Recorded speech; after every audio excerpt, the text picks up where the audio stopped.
Hello friends, welcome to my channel. मैं हूं मोनिका गुली और आपके लिए आज का नेक्स्ट क्विज लेके आई हूं। तो चलिए स्टार्ट करते हैं। हमेशा की तरह सभी को 5 सेकंड का टाइम दिया जाएगा। उतने में नीचे आपको लाइव चैट में सभी को आंसर्स देने हैं। ओके, और न्यू स्टूडेंट्स के लिए बता रही हूँ, डेली रात को 10 बजे क्विज लाइव होता है। तो आप भी चाहें तो लाइव डेली इसको अटेंड कर सकते हैं रात को 10 बजे और लाइव चैट में अपने आंसर्स दे सकते हैं और साथ साथ कोई डाउट हो तो वो भी पूछ सकते हैं। तो फर्स्ट क्वेश्चन है, त्रैवर्ण किन वर्गों के सहयोग से बना है? अब बताइए, त्रैवर्ग किन के सहयोग से बना है? आपको पता है जो व्यंजन होते हैं वो स्वरों के सहयोग से ही बनते हैं। तो क्या होगा इसका answer? Option B is correct. Okay, इससे तय जमा रे इससे बना है, तय हलंत जमा रे। जितने भी व्यंजन होते हैं सारे के सारे स्वरों के सहयोग से बनते हैं। ओके, वरना उन पे हलंत लगा होता है। अब जल्दी आपकी टॉपिक वाइज हिंदी स्टार्ट करते हैं। तो आपको बिल्कुल बेसिक से कराई जाएगी व्याकरण सारी की सारी। सेकंड क्वेश्चन, वाच्य किसके अनुसार बनता है? अब वाच्य के बारे में मैंने आपको बता रखा है। किसके अनुसार बनता है वाच्य? बताइए, कर्ता के, कर्म के, भाव के या उपयुक्त सभी? क्या होगा इसका आंसर? दीजिए, बस 5 सेकंड का टाइम है, जल्दी से आंसर दीजिए। चलिए, टाइम अप होता है। इसका आंसर क्या होगा? उपयुक्त सभी, यानी कि कर्ता के भी, कर्म के भी, भाव के भी। आपको पता है वाच्य के 3 भेद होता है। कृतवाच्य जो कर्ता के अनुसार होता है, कर्मवाच्य, कर्मवाच्य के अनुसार भाव, भाववाच्य होता है। कौन सा स्थल सिखों के 5वें गुरु गुरु अर्जुन साहिब द्वारा डिजाइन किया गया? अब आपको एक बात तो ये पता होनी चाहिए यहाँ से कि गुरु अर्जुन देव जो थे वो सिखों के 5वें गुरु थे। पेपर में पूछा जाता है कि गुरु अर्जुन देव ये सिखों के 5वें गुरु कौन थे? तो वो गुरु अर्जुन देव थे। अब इनके द्वारा इनमें से डिजाइन क्या किया गया था, इसका आंसर आपको देना है। तो बताइए, इनमें से क्या डिजाइन किया गया था इनके द्वारा? तो क्या होगा इसका आंसर? स्वर्ण मंदिर। सिखों के 5वें गुरु अर्जुन देव द्वारा स्वर्ण मंदिर डिजाइन किया गया था। क्वेश्चन इस तरह भी पूछा सकता है कि स्वर्ण मंदिर किसके द्वारा डिजाइन किया गया था? तो अर्जुन देव द्वारा डिजाइन किया गया था। और स्वर्ण मंदिर अमृतसर में है, ये भी याद रखिएगा। नेक्स्ट है, निम्न में से किसने प्रसिद्ध पुस्तक गीत गोविंद लिखी है? तो गीत गोविंद पुस्तक किसने लिखी है? बहुत इंपॉर्टेंट बुक है ये, पेपर में बार बार रिपीट होती रहती है, हिस्टोरिक बुक है। तो बताइए, इनमें से गीत गोविंद किसने लिखी है?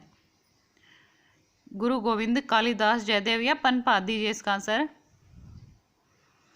चलिए, आंसर क्या होगा इसका? जयदेव। गीत गोविंद नाम की पुस्तक जयदेव ने लिखी है। बहुत इंपॉर्टेंट बुक है ये। नेक्स्ट है, 1861 में इंडियन मिरर नाम से समाचार पत्र किसने संपादित तथा प्रकाशित किया था? तो क्या होगा इसका आंसर? बताइए, आपको पता है जो समाचार पत्र किसने प्रकाशित और प्रतिपादित किया था? पेपर में बहुत ज़्यादा पूछा जाता है। हिस्टोरिक और खासकर जो हरियाणा के हिस्टोरिक है ये तो खासकर पूछे जाते हैं। तो इसका आंसर क्या होगा? देवेंद्रनाथ टैगोर। देवेंद्रनाथ टैगोर ने इंडियन मिरर नाम का समाचार पत्र संपादित तथा प्रकाशित किया था। नेक्स्ट है, बड़ा इमाम बाड़ा कहाँ स्थित है? अब बताइए, बड़ा इमाम बाड़ा कहाँ स्थित है? ये सारे के सारे क्वेश्चंस प्रीवियस ईयर के ही हैं और मैंने किसी पुलिस के एग्जाम से ही उठाए हैं, तो सारे ही इंपॉर्टेंट हैं। बताइए, क्या होगा इसका आंसर? इलाहाबाद, आगरा, बरेली या लखनऊ? चलिए, टाइम अप होता है। इसका आंसर क्या होगा? लखनऊ। बड़ा इमाम बाड़ा लखनऊ में स्थित है। और लखनऊ कहाँ है? यूपी में है, उत्तर प्रदेश में। नेक्स्ट है, गुलाम वंश का अंतिम शासक कौन था? अब एक तो आपको जिसने उस वंश की स्थापना की थी, जो पहला शासक था वो याद रखना है, और एक जो अंतिम शासक था वो इम्पोर्टेंट है। और बीच में अगर किसी ने कोई अच्छा कार्य किया है तो वो भी आपको याद रखना है, लेकिन फर्स्ट और लास्ट तो आपको याद रखना ही है। तो गुलाम वंश का अंतिम शासक कौन था इनमें से? क्या होगा इसका आंसर? शम्मुद्दीन कैमूर्स। ओके, गुलाम वंश का अंतिम शासक शम्मुद्दीन कैमूर्स था। और आपको पता होना चाहिए गुलाम वंश किसने स्थापित किया था? तो कुतुबुद्दीन ऐबक ने। कुतुबुद्दीन ऐबक पहला राजा था, फिर इल्तुतमिश आया था, फिर उसके बाद रजिया सुल्तान थी जो इल्तुतमिश की पुत्री ही थी। किस देश में खनिज संसाधनों की उपलब्धता क्या सुनिश्चित करती है? अब ये इकोनॉमिक्स का क्वेश्चन है। आपको पता है इकोनॉमिक्स भी हरियाणा के एग्जाम्स में पूछी जाती है। तो बताइए, क्या होगा इसका आंसर? खनिज संसाधनों की उपलब्धता क्या सुनिश्चित करती है? चलिए, टाइम अप होता है। आंसर क्या होगा? उस देश के आर्थिक विकास की गति, अगर खनिज संसाधन ज्यादा होंगे तो उस देश की आर्थिक विकास की गति भी स्पीडली वर्क करेगी। नागार्जुन सागर बाघ अभ्यारण्य किस राज्य में है? अब ये बहुत इंपॉर्टेंट है। एक तो बाघ अभ्यारण्य नागार्जुन सागर, एक नागार्जुन सागर बांध भी है। जो नागार्जुन सागर बांध है ना वो कृष्णा नदी पर है। ओके, कृष्णा नदी पर है। पेपर में पूछा जाता है नागार्जुन सागर बांध किस नदी पर है, तो कृष्णा नदी पर है, याद रखिएगा।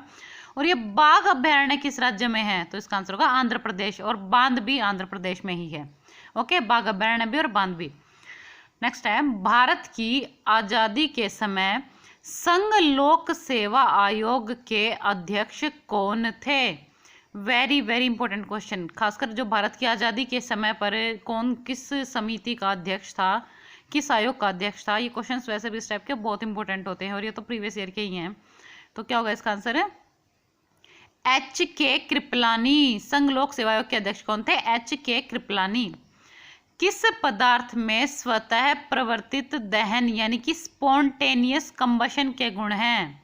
अब बताइए स्पॉन्टेनियस कंबशन के गुण किस में है, काला कोयला, लाल फॉस्फोरस, पीला सल्फर या सफेद फॉस्फोरस, बताइए।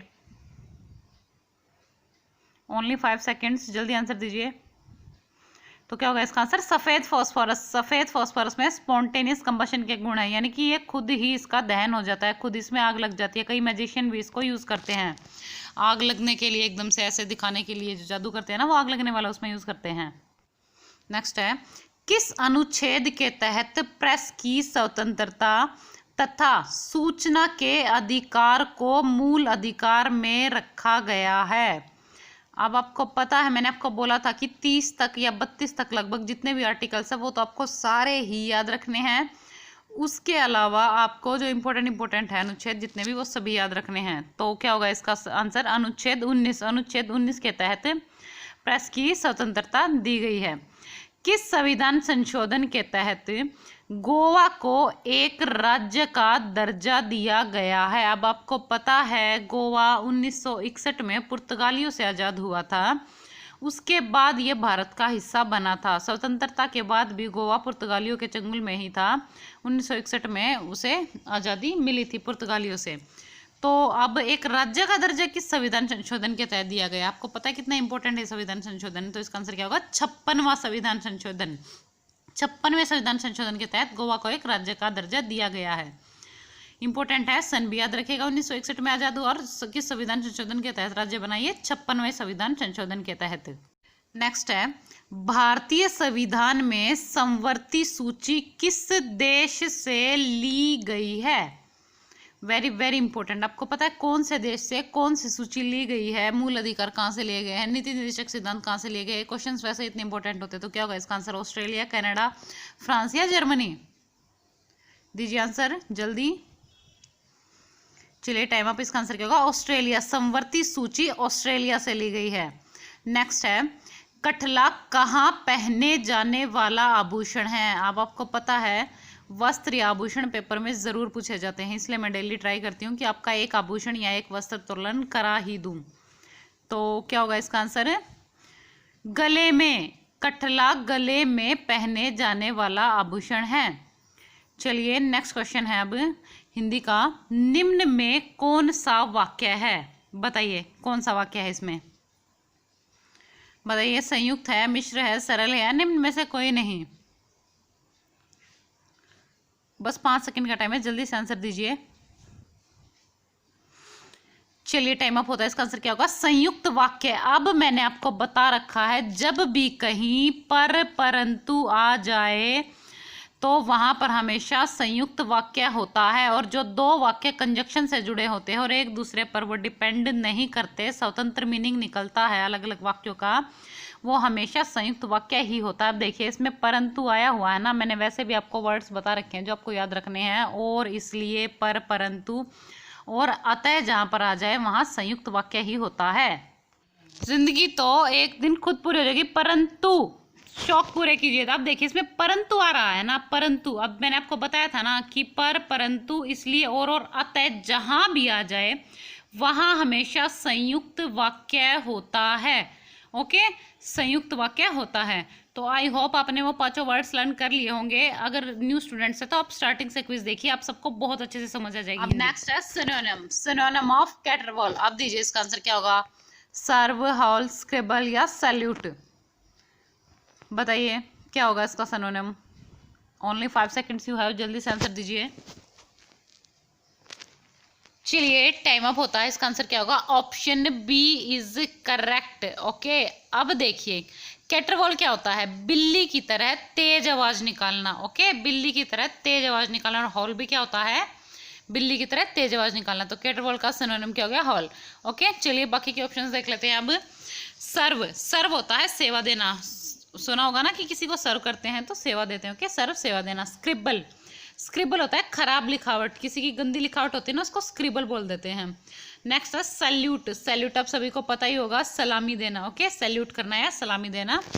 आई होप सबको समझ आ गया होगा। चलिए नेक्स्ट है एंटोनिम ऑफ डेबोनायर। ओके, बताइए अब क्या होगा इसका? ऑप्शन है स्ट्रॉन्ग, बी विंडी, सी ग्लूमी, डी मर्द।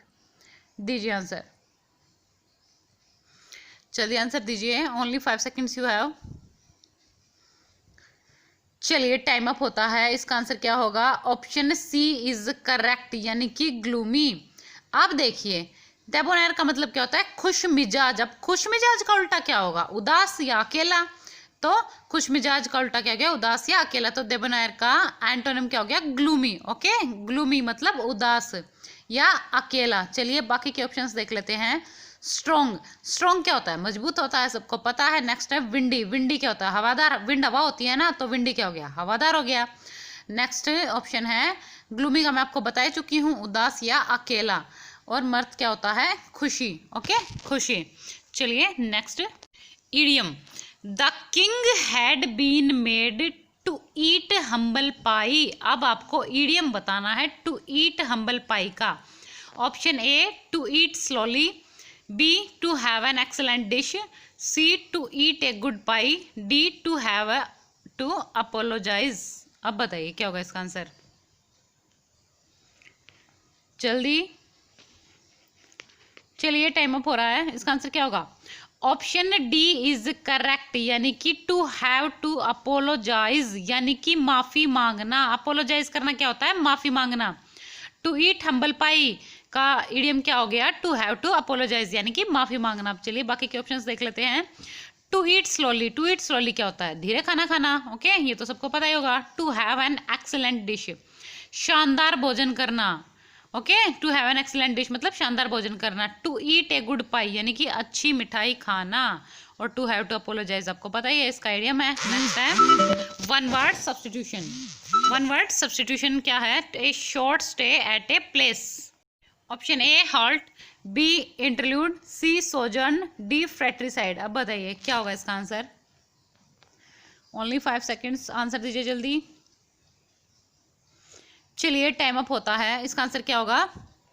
ऑप्शन सी इज करेक्ट, यानी कि सोजर्न। अब देखिए ए short stay at a place, यानी कि किसी स्थान पर कम समय के लिए ठहरना।